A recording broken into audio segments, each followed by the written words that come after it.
বন্ধুরা, কখনো কি ভেবে দেখেছেন যে আমাদের সব সমস্যার সমাধান একটিমাত্র গ্রন্থের মাধ্যমে লুকিয়ে আছে? হ্যাঁ, সেটি হলো শ্রীমদ্ ভাগবত গীতা। আজ আমি আপনাদের সঙ্গে গীতার উপদেশ ভাগ করে নেব, যা আপনার জীবনকে বদলে দেবে। কিন্তু খেয়াল রাখবেন, শেষের উপদেশটি সবচেয়ে গভীর এবং আশ্চর্যজনক, তাই অবশ্যই শেষ পর্যন্ত শুনবেন। কর্ম করো, ফলের চিন্তা করো না। অধ্যায় 2, শ্লোক 47। শ্রীকৃষ্ণ বলেন, কর্ম করো কিন্তু ফলের চিন্তা করো না। ভাবুন তো, যদি অর্জুন যুদ্ধের জয়ে চিন্তায় ডুবে যেত, তবে হয়তো সে একটিও তীর ছুঁড়তে পারত না। ঠিক তেমনি যখন আমরা ফলাফলের চিন্তায় ডুবে যাই, তখন আমাদের পরিশ্রম অসম্পূর্ণ থেকে যায়। তাই রহস্য হলো, ফলাফল ভগবানের হাতে ছেড়ে দাও আর সমস্ত শক্তি দিয়ে কাজ করে যাও। কিন্তু শুধু কাজ করাই যথেষ্ট নয়। শ্রীকৃষ্ণ আরেকটি গোপন সত্য বলেছেন, জীবনে সমতা রাখা প্রয়োজন। অধ্যায় 2, শ্লোক 48। আপনি কি খেয়াল করেছেন, সামান্য ব্যর্থতায় আমাদের ভেঙে দেয়, আর সামান্য ফলে আমাদের অহংকারী করে তোলে। শ্রীকৃষ্ণ বলেন, জয় পরাজয়, সুখ দুঃখ সব কিছুকে সমানভাবে গ্রহণ করো, কারণ সমতাই হলো সেই শক্তি যা মানুষকে অজয় করে তোলে। কিন্তু কি আমরা নিজেরাই জীবনের ভারসাম্য আনার চাবি হাতে রাখি? শ্রীকৃষ্ণ পরের উদ্দেশ্যে এর রহস্য উন্মোচন করেন। মনে বন্ধু, মনে শত্রু। অধ্যায় 6, শ্লোক 5। কখনো কি ভেবে দেখেছ, আসল শত্রু বাইরে কেউ নয়, সে আমাদের ভেতরেই লুকিয়ে আছে। শ্রীকৃষ্ণ বলেন, যদি তুমি মনকে বসে আনতে পারো, তবে সেই তোমার সবচেয়ে বড় বন্ধু হয়ে যাবে। কিন্তু যদি মন বেহিসাবি হয়ে যায়, তবে সেই তোমার সবচেয়ে বড় শত্রুতে পরিবর্তন হবে।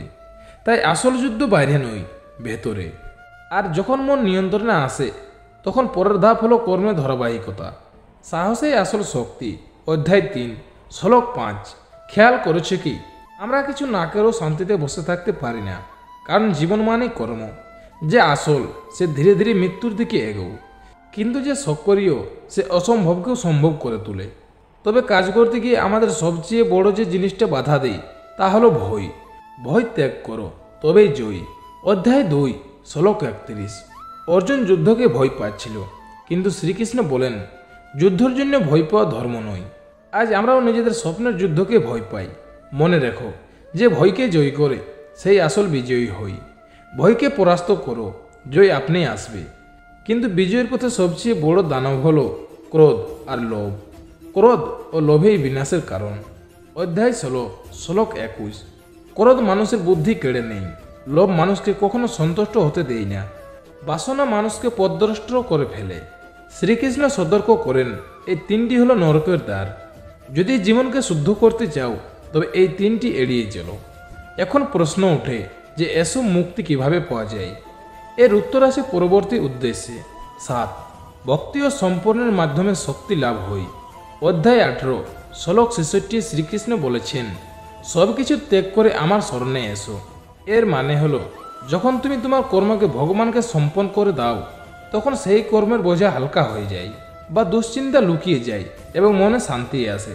কিন্তু শান্তির সঙ্গে সঙ্গে আসে না, এর জন্য প্রয়োজন ধৈর্য। 8, ধৈর্যশীল মানুষই সফল হয়। অধ্যায় 6, এর ভাবতে বলা হয়েছে, যেমন একটি বীজকে গাছ হতে সময় লাগে, তেমনি যদি তুমি ধৈর্য হারিয়ে ফেলো, তবে কখনো ফল পাবে না। সাফল্যের আসল মন্ত্র হলো ধৈর্য আর নিয়মিত প্রচেষ্টা।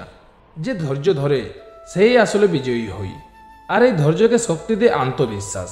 নিজের উপর বিশ্বাস রাখুন, আসলে ভগবান বাইরে নন, আমাদের ভিতরেই আছেন। যদি আপনি নিজের উপর বিশ্বাস না করেন, তবে ঈশ্বর বিশ্বাস করবেন কিভাবে?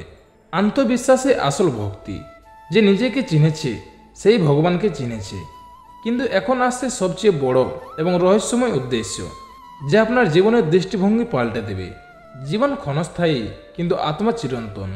অধ্যায় 2, শ্লোক 22। শ্রীকৃষ্ণ বলেছেন, যেমন মানুষ পুরনো কাপড় ফেলে নতুন কাপড় পরে, তেমনি আত্মা শরীর পরিবর্তন করে। এর মানে হলো, মৃত্যু কোনো শেষ নয়, আসল পরিচয় শরীর নয়, আত্মা। তাই ধর্ম আর সত্যের পথে চলুন, এটাই মৃত্যুর পথ।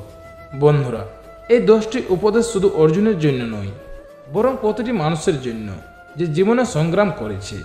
যদি আপনি মন থেকে এই শিক্ষাগুলো গ্রহণ করেন, তবে কোনো শক্তিই আপনাকে থামাতে পারবে না।